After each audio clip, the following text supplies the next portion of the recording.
Today guys, I brought you into my own home and we're celebrating the humble vegetable.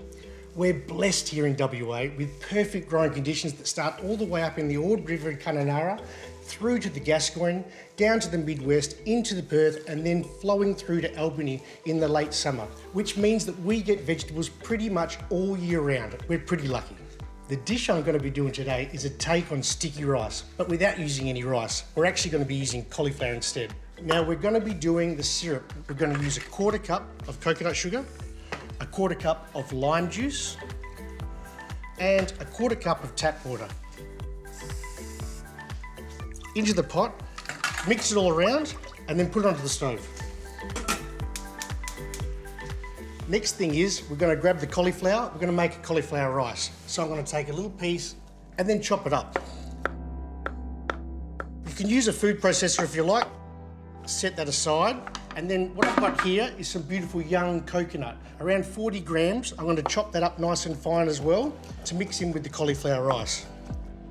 Fun fact, did you know that coconut is actually not a nut, it's a seed, and it's probably one of the most diverse ingredients that we use in the kitchen, really ranging from oils through to creams up to waters. Then a vanilla bean. Now my preference is a full bean.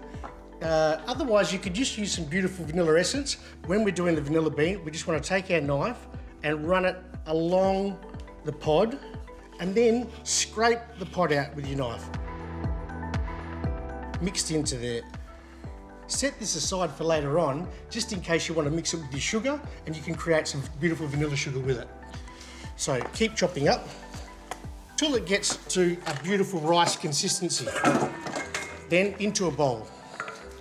So then I'm going to add some beautiful organic coconut syrup. It doesn't need to be organic, but it's pretty much the only one you can find. It's like maple syrup made of coconut.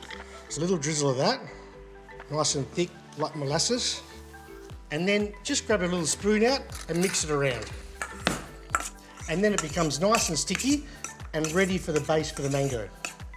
And then we're just going to add the last ingredient, which is beautiful psyllium husk, used as a gluten-free binding agent. That'll just soak up any excess water that comes out of the cauliflower. So I'm just going to set that aside now, and we're ready to get on to mangoes.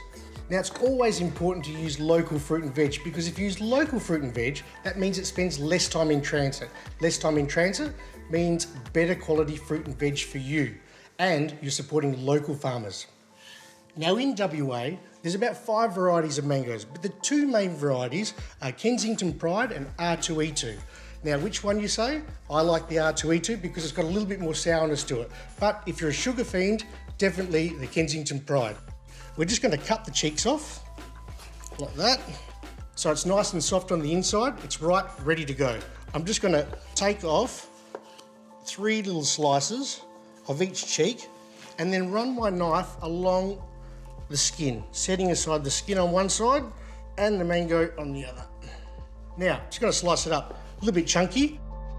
Now try and buy your fruit and veg in season. When it's in season, it's in abundance and it's a lot cheaper. Now, by this time, our syrup's probably going to be ready. We've got a beautiful sour, sweet, sticky little syrup going on here.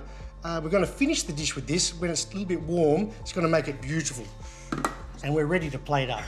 So, we've got the beautiful cauliflower rice. The best part about cauliflower is that it's full of fibre and vitamin B, and you probably wouldn't be expecting to eat it for dessert. So, base, get some of that beautiful mango, as much or as little as you like. Then I've got some beautiful coconut cream. We're going to drizzle that over the top. Now this is a raw dish, and eating more plant-based foods is better for our health. It decreases the risks of heart disease, diabetes and obesity. We're just going to finish off the dish with just a little drizzle of the syrup. And the best part about this dish is that there's no refined sugar in it, and we're using beautiful West Australian fruit and veggies.